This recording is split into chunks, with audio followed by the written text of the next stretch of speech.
Então tem a pessoa que diz não, ou que diz sim querendo dizer não, e tem a pessoa que está percebendo tudo isso.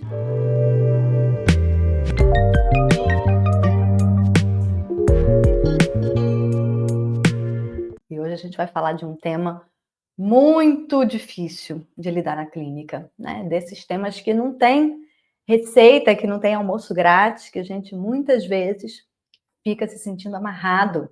Então me conta aí, vocês já passaram por uma situação na prática de vocês com uma parte do casal, ou às vezes os dois, chegando e dizendo assim: a gente não quer mais, a gente quer ficar casado, mas sexo não está rolando mais.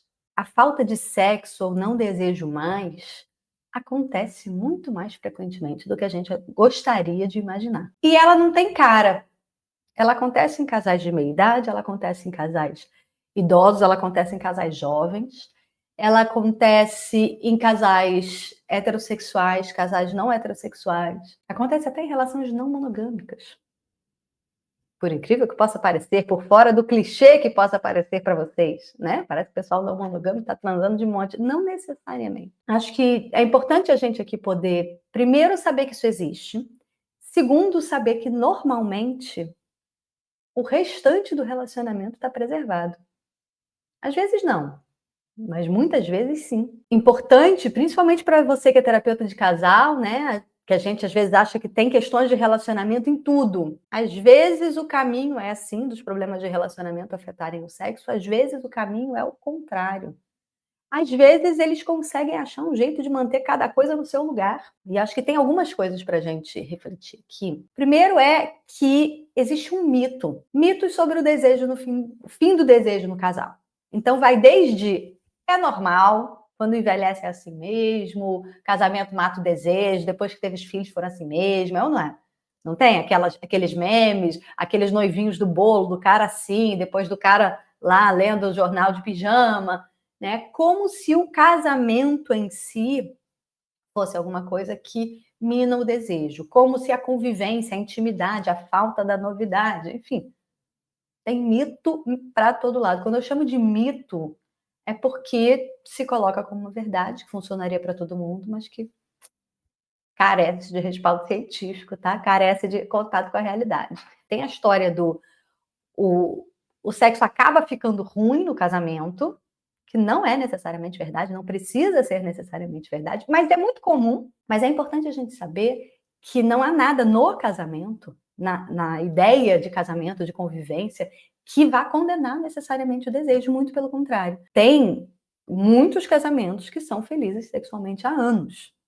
E a gente vai entender a diferença, né, dos casamentos que são felizes no longo prazo e dos casamentos que vão se perdendo pelo caminho. Um outro polo dessa história, de um lado a gente normaliza a perda do desejo, ignora, trata como se fosse inerente. Do outro lado tem a história do, bom, mas se não tem desejo, então cadê o amor? Mas se não tem desejo, então o que estamos fazendo aqui? Mas se não tem desejo, então o nosso vínculo está condenado de alguma forma. Então, são mensagens contraditórias, porque por um lado é isso que vai acontecer, e por outro lado, então, vamos terminar? Vai acabar o casamento? E o que significa, na nossa sociedade, um casamento que acaba?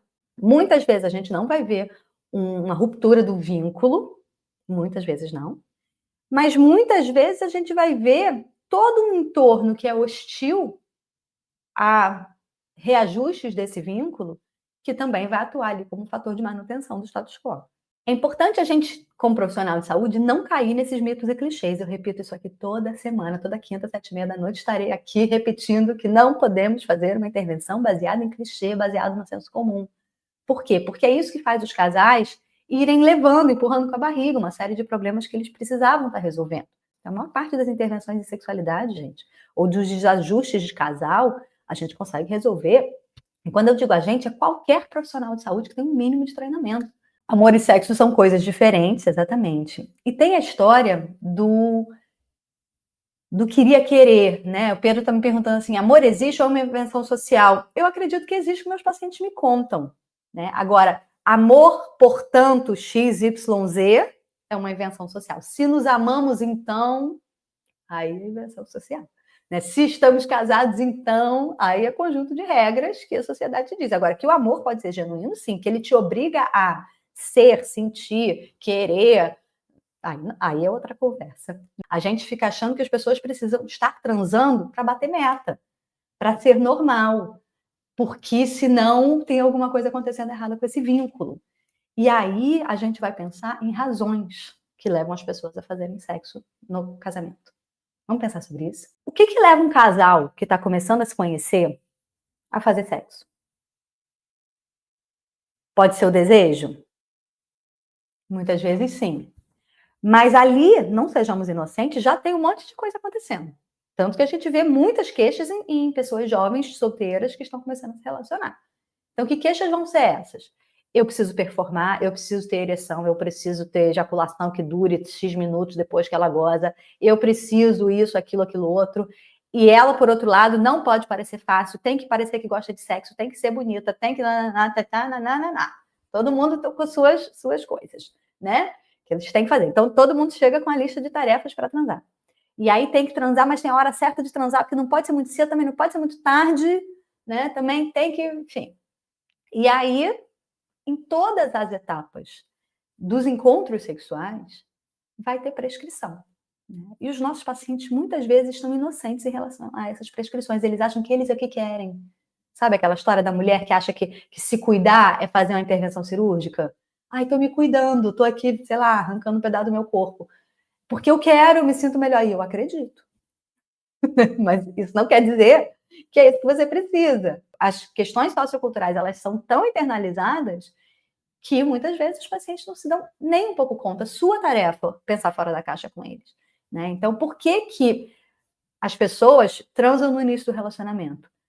Para ajustar ali o encontro, né? Por desejo sexual, sim, óbvio, né? As pessoas experimentam desejo sexual porque elas querem ser escolhidas um pelo outro, e aí a ansiedade brota, todas aquelas coisas que pode fazer, que não pode fazer, que tem que fazer, e o jogo de liga daqui a 3 dias, e não sei o que, não.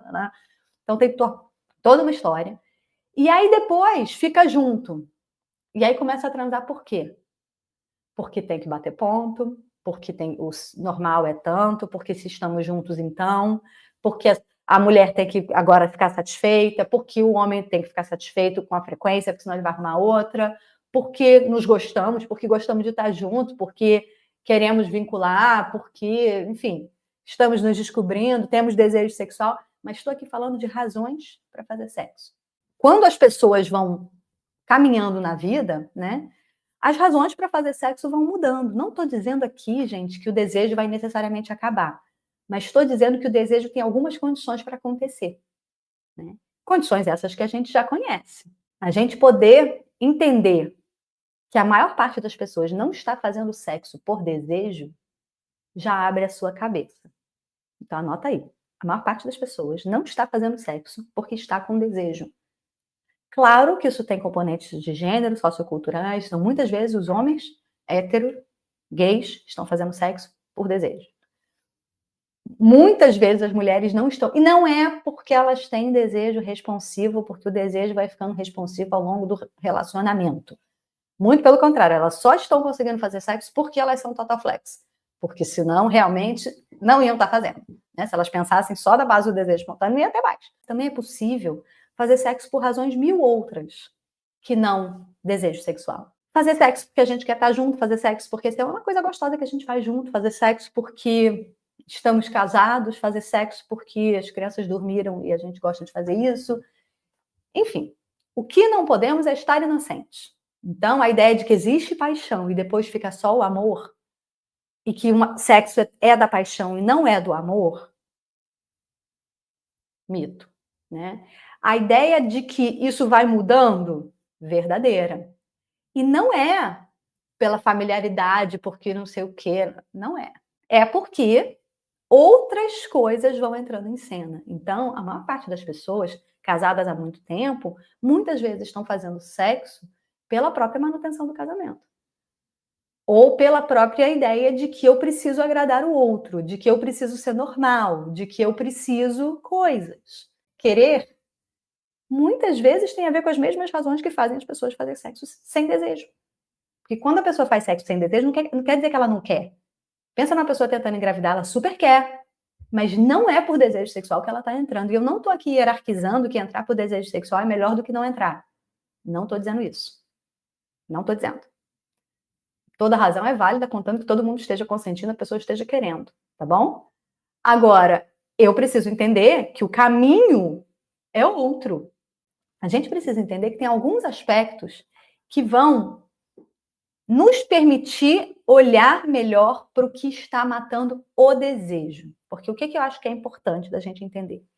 Que fazer sexo por razões outras não é um problema. O problema é que fazer sexo por razões outras não necessariamente aumenta a vontade de eu fazer da próxima vez. E dependendo de qual for a razão que me faz fazer sexo, né, sem desejo, ou experimentando desejo em algum ponto dessa história, mas não necessariamente muito prazeroso, é que isso impacta a vontade que eu tenho de entrar na próxima vez. Estou falando de satisfação sexual. Então, se eu faço por razões quaisquer, e isso é satisfatório, isso é bom, no final eu falei, pô, legal, melhor ter ido do que não ter ido, tem mais chance de eu querer fazer de novo da próxima vez, não é? Agora, se eu entro por razões quaisquer, e que bom que terminou, qual é a minha vontade de entrar da próxima vez? E aí pode ser que a gente pense que assim, não, a pessoa vai, muitas vezes ela continua fazendo, com certeza.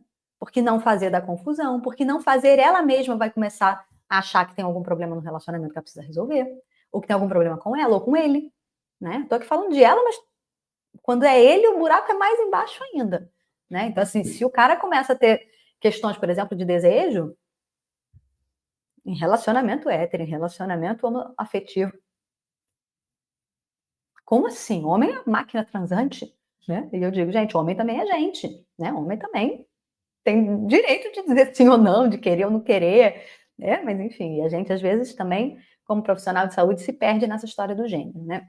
A história é como eu me sinto quando eu estou transando. Esse é o foco do olhar de vocês. Então, assim, quando essa pessoa transa com o parceiro, é bom? E não façam essa pergunta, eu tô fazendo elas para vocês, porque se você fizer bom, a pessoa vai te dizer assim, é bom. Você olha a cara dela, você não tá achando um pouco bom? Assim, nossa cara não me convence. Não, é bom. Uhum. Eu até gozo. Uhum. Tanto que você tá louca de vontade de entrar de novo na relação. Então não é bom. Mas as pessoas às vezes não se dão nem muito conta. Então não entra na história do é bom ou não é bom, porque você não vai te dar a informação que você precisa. Então acho que a gente precisa entender o processamento cognitivo afetivo. Aí vocês vão dizer, meu Deus, que nome enorme, né? Processamento cognitivo afetivo traduz como eu estou processando as informações, tanto do ponto de vista de pensamentos, crenças, ideias, significados, quanto de como eu estou me sentindo. Como está a cabeça e a emoção do seu paciente quando entra no relacionamento, durante a relação sexual e no processamento pós-evento. Se a gente puder ajudar as pessoas, primeiro a normalizarem isso e depois a abrirem essa história, entenderem como que, o que é isso? E aqui, bem objetivamente, eu faria essa intervenção individualmente, porque ninguém vai te contar. Então também, se você está ali com um casal, falando sobre falta de desejo, não sai nada, então não tem nada. Você acredita nisso? Eu também não. É claro que eles não vão dizer isso um para o outro, porque uma das questões que começa a acontecer quando o processamento vai ficando ruim, quando as pessoas estão percebendo alguma coisa esquisita, é que elas não contam. Se elas contassem, elas não estavam ali, já teriam resolvido. Elas não contam. Ou elas contam e tentaram contar e não deu certo, a conversa não funcionou, vão entrando num ciclo de evitação. E isso, de alguma forma, vai tornando mais difícil da próxima vez e mais difícil da próxima vez. Então, normalmente, o que a gente tem nesses casais é insatisfação. Estou falando de você entender. Então, assim, quando a pessoa vai, e aí a gente tem ferramentas para isso, registros de situação sexual, registros da relação sexual, registros que a gente vai ajudar o nosso paciente a saber o que a gente está procurando entender da maneira como ela está percebendo a relação, ou está se sentindo na relação, né? Ou ele, a maneira como eles se sentem depois. Sabe essa história de que aí transa, tudo bem e tal, mas depois vira cada um para um lado? Muitas vezes a gente vai ver as pessoas entrando por razões evitativas. O que são razões evitativas? É melhor entrar, porque senão... Então, essa é uma pergunta muito poderosa para você fazer com todo cuidado, depois que você já tiver um vínculo bem estabelecido. Mas você pode perguntar, se eu fizer sexo, então... E aí você, daqui a pouquinho, dependendo da sua resposta, faz a próxima pergunta, que é a pergunta matadora. É melhor eu fazer sexo? Porque senão... Senão, então, o que vai ser do nosso casamento? Senão, a gente vai ficar desconectado, o final de semana vai ser ruim, porque aí quando a gente fica sem fazer sexo, fica todo mundo meio distante, de mau humor, o final de semana é ruim. Não tô nem dizendo que tá brigando, sabe? Mas as pessoas vão percebendo que é melhor, né? As pessoas vão identificando seus padrões, vão entendendo o que funciona melhor na relação deles e não. Se a gente fica muito tempo longe, não é legal. Que tomada de decisão é essa que me faz entrar na relação sexual? Muitas vezes não está mais conectado com desejo sexual físico, com vontade de estar ali. De novo, não estou hierarquizando, mas precisamos saber. Quando eu estou na relação sexual, a gente tem uma ferramenta muito potente que é o ciclo da falha, que vai te ajudando a entender como que a pessoa está processando as informações, como que a pessoa está dando significado, como que a pessoa está percebendo a própria resposta sexual, como que a pessoa está percebendo a resposta sexual do outro, como que a pessoa está se sentindo e que decisões ela toma. Né? Ali, durante o sexo, porque durante o sexo as pessoas estão pensando em tomar decisão, estão se vendo, elas estão achando que aquele estímulo está mais legal ou menos legal, né? E estão pensando coisas do tipo, já falei 1000 vezes que eu não gosto que faça assim. Já falei 1000 vezes que essa posição não é boa para mim. Ou nunca falei, mas que droga, ele quer fazer nessa posição. Ou ela vai, nossa, agora ela vai fazer o sexo oral e vai descobrir que eu, sei lá, meu pênis não está rígido o suficiente. Isso gera uma série de emoções que podem ser desconfortáveis, mesmo que estar ali com a parceria, eu adoro estar com a minha parceria, mas se eu tenho uma disfunção sexual, ou eu estou com medo de ter uma disfunção sexual, por exemplo, ou se eu estou insatisfeito com o meu corpo, nossa, ela vai fazer sexo oral, ela vai ver que a minha barriga cresceu. Se eu estou processando isso, provavelmente não estou me sentindo muito confortável, não. Né? Ao invés de bom ou ruim, como ela estava se sentindo, que emoções ela estava sentindo, que significado ela deu para aquilo, como isso impacta a vontade dela entrar na próxima vez. O que eu sugiro? Um olhar individualizado. Quer dizer que eu não vou atender em casal?